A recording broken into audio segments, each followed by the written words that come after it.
ነው። ከኢየሱስ ውጪ ሌላ ቤዛ የለም።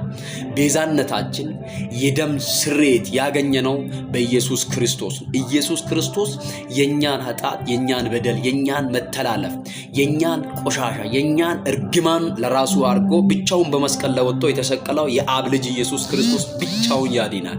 የሚያድን ሌላ አምላክ የለም። ዘራፍ ብዬ የሚያወራው አንድ እውነት አለ። መጽሐፍ ቅዱስ ሲናገር ትንቢተ ኢሳይያስ ምዕራፍ 9 ላይ ስንመለከት ከቁጥር 7 ላይ ስናየው እንዲህ ብሎ ይናገራል። ሕፃን ተወልዶናልና ወንድ ልጅም ተሰጥቶናል። እሺ ከዛስ አለቃነቱን በጫንቃ ላይ ነው ይላል።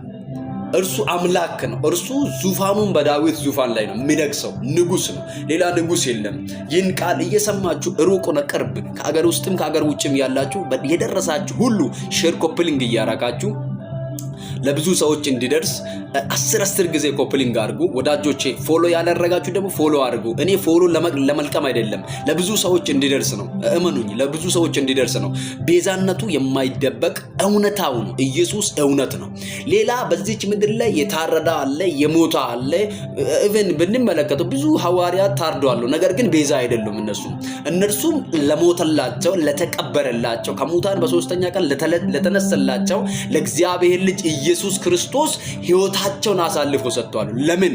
እርሱ ሞቶላቸዋል፣ አይቷሉ፣ ዳሲሷሉ፣ መልካምነቱን አይቷሉ፣ ቀምሷሉ። ኢየሱስ ክርስቶስ እውነተኛ ቤዛ ነው። እደግመዋለሁ፣ ኢየሱስ ክርስቶስ እውነተኛ ቤዛ ነው። ሌላ እንደ ኢየሱስ ያለ አምላክ የለም። ማንም ተነስቶ ዘራፍ ብሎ እኔ አምላክ ነኝ ብል አልሰማውም። ለምን እንደማልሰማ አስጠንቅቄ እናገረዋለሁ። ኢየሱስ ቤዛችን ነው። ሞቶልናል። በመስቀል ላይ ተንጠልጥሎ ኤሎሄ እያለ ተጠመው ስል መራራ ሲያጠጡ ብቻውን የኔና የናንተን የዓለምን ኃጢአት ለማስወገድ ብለው ለዓለም ልጆች ሁሉ የሚያደርጉትን አያውቁምና ይቅር በላቸው እስከሚል ድረስ የኔ አባት ታግሷል። ይህ አምላክ ቤዛ ነው ቢባል አያሳፍርም።